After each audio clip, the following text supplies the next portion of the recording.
Good morning and नमस्कार दोस्तों, स्वागत है आप सभी का आपके अपने YouTube channel GK search engine पर।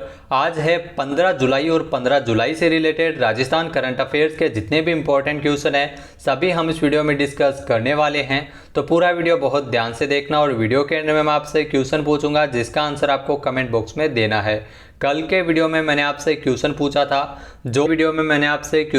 था जो था हाल ही में राजस्थान सरकार द्वारा महाराणा प्रताप पुरस्कार तथा गुरु वशिष्ठ पुरस्कार की राशि बढ़ाकर कितने लाख रुपए की गई है। तो राजस्थान सरकार द्वारा महाराणा प्रताप पुरस्कार और गुरु वशिष्ठ पुरस्कार की राशि है वो 5 लाख रुपए तक की गई है, यानी बी ऑप्शन इसका बिल्कुल सही था। जिन दोस्तों ने बी ऑप्शन कमेंट बॉक्स में सही जवाब दिया था उनको हार्दिक शुभकामनाएं।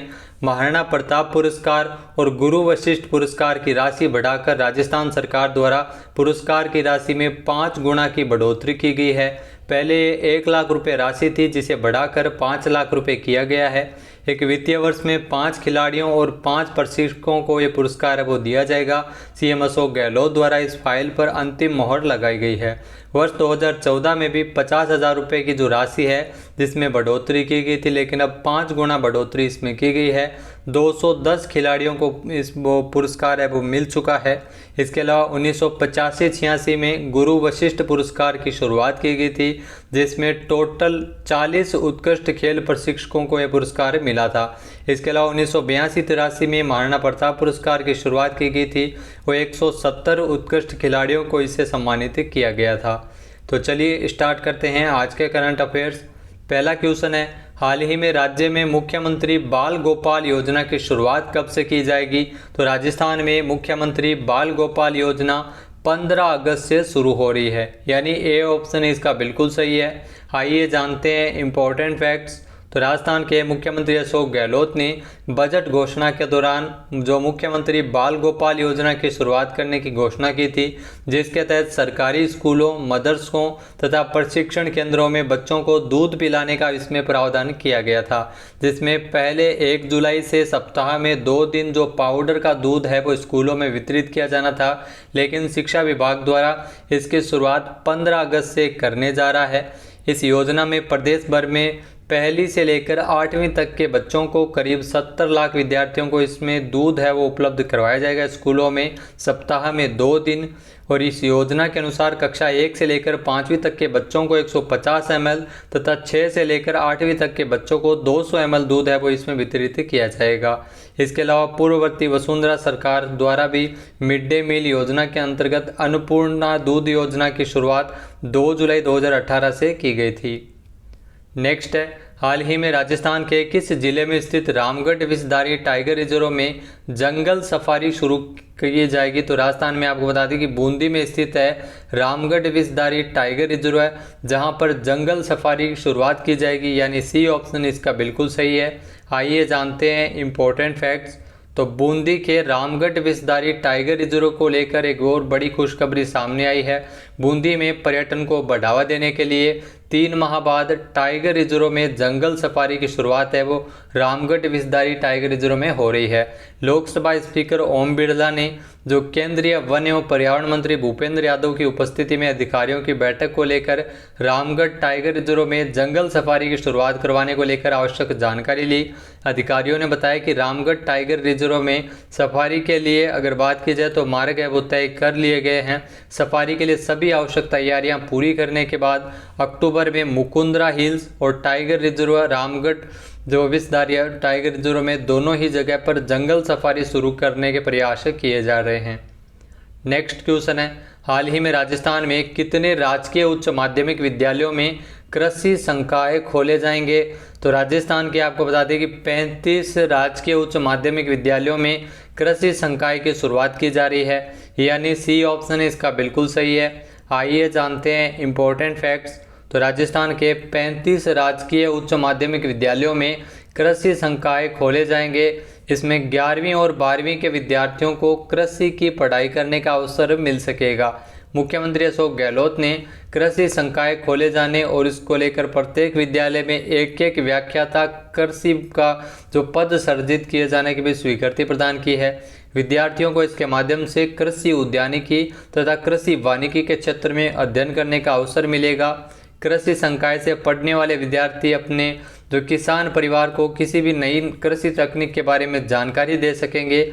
साथ ही साथ कृषि के क्षेत्र में रुचि भी बढ़ेगी और कृषि रोजगार की संभावनाओं में भी बढ़ोतरी होगी।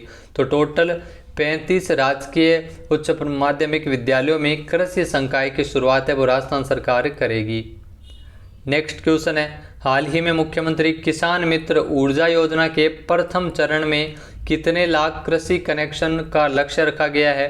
तो राजस्थान में मुख्यमंत्री किसान मित्र ऊर्जा योजना के प्रथम चरण के अंतर्गत 2.31 लाख कृषि कनेक्शन दिए जाने का लक्ष्य रखा गया है, यानी सी ऑप्शन है इसका बिल्कुल सही है। आइए जानते हैं इम्पोर्टेंट फैक्ट्स।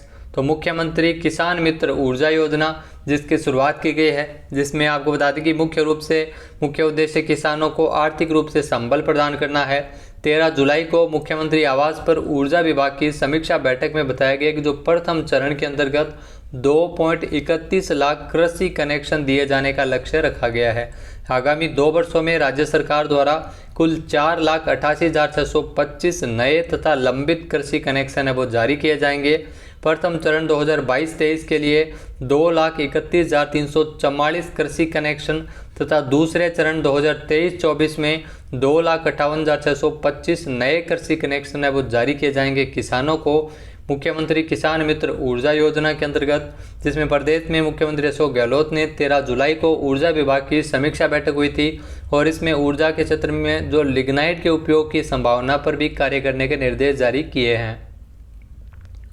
नेक्स्ट क्वेश्चन है, राजस्थान के 70 साल के इतिहास को प्रदर्शित करने वाला अत्याधुनिक डिजिटल म्यूजियम कहाँ बनकर तैयार हुआ है? तो यह म्यूजियम जयपुर में बनकर तैयार हुआ है, यानी ए ऑप्शन इसका बिल्कुल सही है। आइए जानते हैं इम्पोर्टेंट फैक्ट्स। तो राजस्थान में जो 70 साल के इतिहास को प्रदर्शित करने वाला अत्याधुनिक डिजिटल म्यूजियम है वो राजस्थान विधानसभा जयपुर में बनकर तैयार हो गया है। 16 जुलाई को इसका लोकार्पण किया जाएगा। विधानसभा में बने इस संग्रहालय में राजस्थान के ऐतिहासिक विकास की तस्वीर होगी। हिंदी और अंग्रेजी दोनों भाषाओं में जानकारी यहाँ पर मिल सकेगी।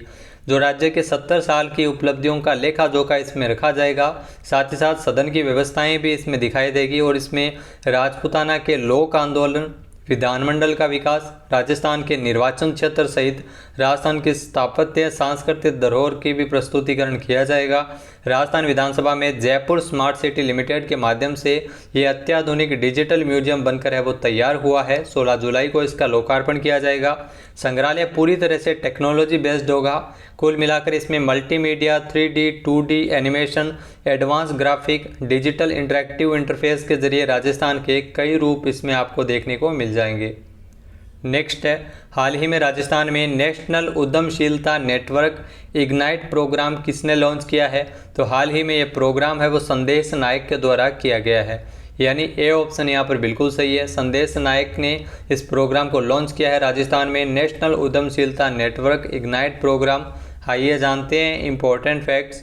तो आई स्टार्ट राजस्थान ने NEN वाधवानी फाउंडेशन के साथ राज्य के 45 प्रोटोटाइप तथा MVP स्टेज उद्यमियों को सशक्त बनाने के लिए नेशनल उद्यमशीलता नेटवर्क इग्नाइट प्रोग्राम को लॉन्च किया है। सूचना प्रौद्योगिकी और संचार विभाग के आयुक्त संदेश नायक और उन्हीं के द्वारा एक ओरिएंटेशन और ऑन बोर्डिंग सत्र के माध्यम से इसकी शुरुआत की है। संदेश नायक ने बताया कि स्टार्टअप्स को संपूर्ण इकोसिस्टम के अवसर प्रदान करने के लिए कार्य किए जा रहे हैं और निरंतर प्रयासों के तहत ही 14 सप्ताह का ये वर्चुअल एक्सेलरेशन प्रोग्राम है जो 3 जून से इसकी शुरुआत की गई थी। सफल स्टार्टअप के निर्माण के बारे में ज्ञान प्रदान करने के उद्देश्य से शुरू हुआ ये कार्यक्रम, जिसमें उद्यमी पारिस्थितिकी तंत्र से स्थापित उद्यमियों की ओर से सत्र किए जाएंगे। नेक्स्ट है, हाल ही में राजस्थान का सबसे बड़ा और देश का दूसरा सबसे बड़ा गोबर गैस प्लांट है वो कहाँ स्थापित किया गया है? तो कोटा में ये स्थापित किया गया है, यानी बी ऑप्शन इसका बिल्कुल सही है। आइए जानते हैं इम्पोर्टेंट फैक्ट्स। तो राजस्थान का जो सबसे बड़ा और देश का दूसरा सबसे बड़ा गोबर गैस प्लांट है वो राजस्थान के कोटा में स्थापित हो रहा है। पशुपालकों के गोबर के निस्तारण के लिए देश का ये दूसरा सबसे बड़ा गोबर गैस प्लांट है वो जो कोटा में स्थापित किया जा रहा है। ये प्लांट राजस्थान का सबसे बड़ा गोबर गैस प्लांट भी होगा। करीब 30 करोड़ रुपए की लागत से बनकर तैयार हो रहा है। प्लांट में एग्रीकल्चर वेस्ट और गोबर से CNG और बायोगैस का भी निर्माण शुरू किया जाएगा। करीब 5 एकड़ में फैले इस प्लांट में 400 क्यूबिक मीटर बायोगैस और सीएनजी तैयार होगी। इसे राजस्थान स्टेट गैस लिमिटेड के जरिए बेचा भी जाएगा। नेक्स्ट है, हाल ही में किस राज्य सरकार द्वारा खादी कामगार आर्थिक प्रोत्साहन योजना लागू की जाएगी? तो राजस्थान सरकार द्वारा इस योजना को लागू किया जाएगा, यानी ए ऑप्शन इसका बिल्कुल सही है। आइए जानते हैं इम्पोर्टेंट फैक्ट्स। तो राजस्थान के मुख्यमंत्री अशोक गहलोत ने खादी कामगार आर्थिक प्रोत्साहन योजना के प्रारूप का अनुमोदन किया था। वर्ष 2022-23 में कामगारों की आर्थिक सहायता के लिए 9 करोड़ रुपए की वित्तीय स्वीकृति भी प्रदान की गई थी। इसमें प्रदेश के 20,000 खादी कामगारों को पर्याप्त पारिश्रमिक मिल सकेगा। योजना हेतु सॉफ्टवेयर के निर्माण, कंप्यूटर ऑपरेटर, डाटा एंट्री सहित कई अन्य कार्यों के लिए 36 लाख रुपए का व्यय इसमें किया जाएगा। इससे खादी कामगारों के जीवन यापन में सुधार हो सकेगा और प्रदेश में खादी को बढ़ावा देने के लिए खादी कामगारों को प्रोत्साहन मिल सकेगा। नेक्स्ट क्वेश्चन है, केंद्रीय खान मंत्री प्रहलाद जोशी ने किस शहर में खान और खनिजों पर छठे राष्ट्रीय सम्मेलन का उद्घाटन किया था? तो नई दिल्ली में यह छठा राष्ट्रीय सम्मेलन है जो खनिज पर आधारित है, इसका उद्घाटन किया गया था, यानी सी ऑप्शन इसका बिल्कुल सही है। आइए जानते हैं इम्पोर्टेंट फैक्ट्स। तो केंद्रीय खनन मंत्री प्रहलाद जोशी ने नई दिल्ली में खान और खनिजों पर छठे राष्ट्रीय सम्मेलन का उद्घाटन किया था। उन्होंने बताया कि वर्ष 2024 के अंत तक 500 खदानों की नीलामी होने की उम्मीद है। इस कॉन्क्लेव का आयोजन आज़ादी का अमृत महोत्सव के एक भाग के रूप में किया गया था। केंद्रीय गृह मंत्री अमित शाह ने इस कॉन्क्लेव में विभिन्न श्रेणियों में राष्ट्रीय खनिज पुरस्कार, खनिज विकास पुरस्कार और अन्य कई पुरस्कार प्रदान किए थे। नेक्स्ट है, हाल ही में टाइम आउट 2022 इंडेक्स के अनुसार किस देश की राजधानी एडिनबर्ग दुनिया का सर्वश्रेष्ठ शहर है? तो आपको बता दें कि स्कॉटलैंड की राजधानी है एडिनबर्ग, जो दुनिया का सबसे बेस्ट शहर है, सर्वश्रेष्ठ शहर है, यानी ए ऑप्शन इसका बिल्कुल सही हो जाएगा। आइए जानते हैं इम्पोर्टेंट फैक्ट्स। तो टाइम आउट 2022 इंडेक्स के अनुसार स्कॉटलैंड की जो राजधानी है एडिनबर्ग, जो दुनिया का सर्वश्रेष्ठ शहर है। सूची में इसके बाद शिकागो का स्थान है। वहीं अगर बात की जाए तो इस सूची में भारतीय शहरों में मुंबई 14वें स्थान पर है। देश की राजधानी नई दिल्ली को 26वें स्थान पर इसमें रखा गया है। अब बात कर लेते हैं आज के हमारे क्विज की। तो आज का हमारा क्विज है, हाल ही में भर्ती परीक्षा प्रक्रियाओं में सुधारात्मक सुझाव हेतु गठित किस समिति ने मुख्यमंत्री अशोक गहलोत को रिपोर्ट प्रस्तुत की है? एक बार फिर से सुनिएगा, हाल ही में भर्ती परीक्षाओं प्रक्रियाओं में सुधारात्मक सुझाव देने के लिए गठित किस समिति ने मुख्यमंत्री अशोक गहलोत को अपनी रिपोर्ट पेश की है? इसका सही आंसर आपको कमेंट बॉक्स में देना है। और अगर ये वीडियो आपको पसंद आए तो इसे लाइक और शेयर जरूर कीजिएगा। साथ ही साथ हमारे चैनल को भी जरूर सब्सक्राइब करें। वीडियो की जो PDF फाइल है वो आप वीडियो के डिस्क्रिप्शन बॉक्स से डाउनलोड कर सकते हैं और इस क्वेश्चन का आंसर आप वोट करके भी कर सकते हैं। वीडियो देखने के लिए धन्यवाद। जय हिंद, जय भारत, जय राजस्थान।